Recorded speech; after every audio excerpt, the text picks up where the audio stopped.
Kalingap, good day. Today is our third day po dito sa Naga City. At kasalukuyan po tayo nandito sa ating venue sa ating outreach program. Marami po tayo ngayon, no? Kasi nandito na po si Kalingap Rab.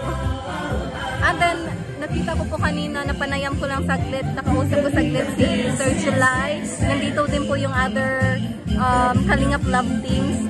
So later, matutunghayan naman po natin yung mga kaganapan po dito sa Naga City. At saka of course, binisitahin natin ang bahay ni Sir July after this program. So stay tuned po mga Kalingap. Let's see kung sino may interviewin natin dito. Yeah!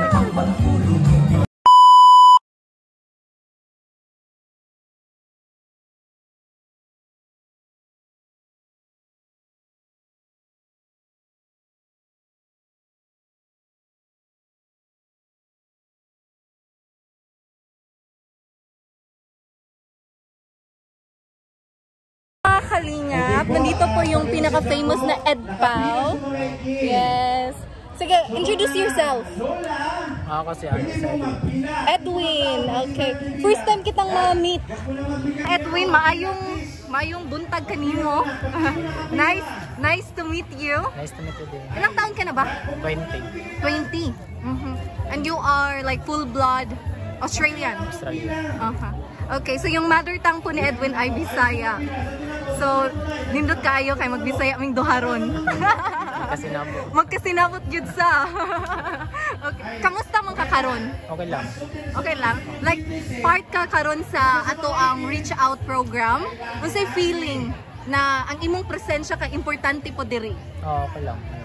Malipan kay nakatabang mo sila lahat. Mawawon ba ka? Usahay. Depende sa mood. Depende sa mood. Unsa man imong mood karon? Dili ko maulaw.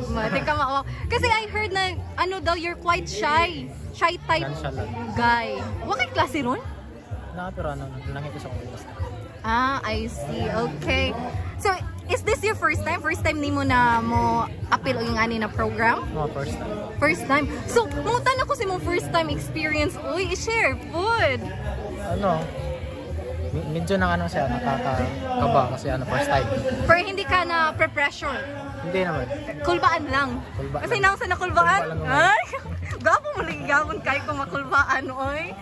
Okay. Kamusta man po ng imong pagkipag-interact, di ba? Usa ka sa nang hatag og spaghetti ganina. Kasi feeling na nakatabang ka sa atong isikataw. Mali pa yun. Nakatabang ka sila. Kaguosad, oy, kamu po pag tinubagan na ani akong kaistorya, oy. Lingaw dyan ka ni istorya, ay. Kamu po ra kaayo. Bisaya mo tani siyang dako.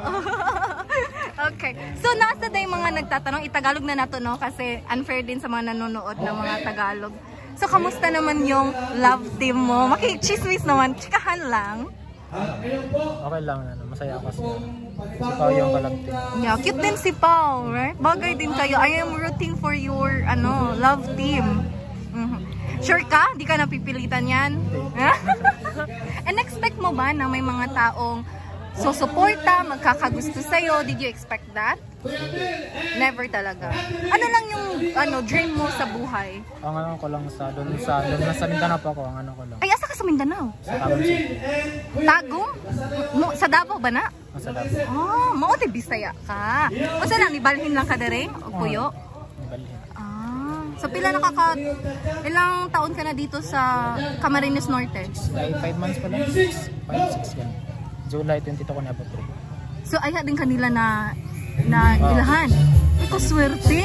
So kung napadi ka sa Mindanao, dili kanila kasi yung kilala ni Kuya Balta, siya yung naka-scout sa amin. Yung namin tinirahan niya. I see. So saan mo gustong tumira? Sa Mindanao or dito sa Camarines Norte? Gusto ko dito. Bakit? Lang. Bain mo yung sagot mo Gusto ko rito kasi gusto ko rito na lugar kasi dito na ako makapagtuloy sa pag-aaral. At dito ka rin nabigyan ng opportunity na makilala ng lahat, right? Right? Okay. Yes, salamat na lang dyan mga kapapuan. I'm so happy because he is Bisaya too. Bisaya tapos Edwin, naasa sa lima doon. 20 siya? 20 pa? Okay. So Edwin, kung pag nag-college course ang gusto mong i-take? Criminology? Bakit? Feel ka naman. Ano, kasi nung bata pa ko, yan talaga pangarap ko na maging police. Kaya crime yung kinuha ko. I see. Wow, very nice. Okay, so maraming salamat, no? How do you feel na may naka-interview na sa yung Bisaya? Ano, mali pa yung utong ano, nagkasinabot. Isawa siya na nag-intingihan kami ng Bisaya. Yeah, kalimutan interact, no? Isa din yung problem ko kasi hirap din ako mag-Tagalog. Okay. So, thank you, thank you. Thank you. Bye. I was given a chance to talk with Edwin. At kita nyo naman po mga kalingap, no? He is so approachable. And then, Bisaya po siya. So, ano talaga ng puso ba? Nadali ra kayo makipag-interact sa mga Bisaya. And today is our first meeting. Pero pinauna kanya yung yung maikling panayam. So, I hope na sa mga fans ng EdPow ay napasaya ko po kayo in this way. At mas lalo niyo po nakilala si Edwin kasi may mga personal questions po kaganapan, right? So thank you very much po at supportahan po natin ang kanyang love team, ang EdPow po. So see you later mga kalingap! So yes, nabigyan po tayo ng opportunity. Kasama ko po si Edo, siya po yung ka-love team ni Beyonce. Ang taas mo naman dong, oy! Yes. So Edo, I know you don't like, pero interviewin talaga kita. Kamusta ka ngayon? Okay lang naman po. Dapat ka kasi napakaingay. Okay yan, abot yan. Abot yan? Oo. Mahina kasi boses niya. Okay, kamusta ka Edo? Okay lang naman po. How are you? Wow, in English niya ako, I'm fine, thank you. Finally, napanayam na kita kasi nung pa-feeding ng EDC at saka yung dinner ng EDC ay si Beyonce lang talaga yung nakakausap ko. I don't know why. Pero ngayon, I will take the chance, no, na mapanayam ka ng saglit lang. So ano yung feeling na your presence is one of the part dito sa ating Reach Out program? Siyempre na masaya kasi sa tayo na hinahanap ng iba at siyempre itong makapagbigay ng tulong sa mga kaya nila nung nangangailangan ay nakakatuwa, nakakaano sa puso, nakakataba. Yeah, totoo yan. At isa ka din sa kanilang inspiration, right? So, anong masasabi mo sa mga taong nagmahal sa iyo ng totoo, yung mga supporters? Ayan, salamat po sa inyo, no? Kahit ano mga ups and downs, sadya po kayo, hindi nyo kami, hindi nyo iwan. Hindi lang po ako, siyempre ang Team Kalingap. At ano rin ang masasabi mo na yung umusbong talaga, yung love team mo, yung EDC, right? Ay, nagkita na pala tayo sa Cebu, I forgot. Cebu, Yeah, sa Matubang Reunion. Yeah, but our first meeting sa Cebu, pero hindi kami nag-interact. Yeah. Ano lang, pangiti-ngiti lang kami. Hindi ba namin kilala ang isa't isa that time? Itanong mo kung anong nakain at bakit gwapo. Ha? Bakit daw gwapo? Tinanong ni Virador. Ano daw kinakain mo? Ba't gwapo ka? Kasi baka later, kakainin niya yung pagkain na kinain mo. Sige, sabihin mo nga.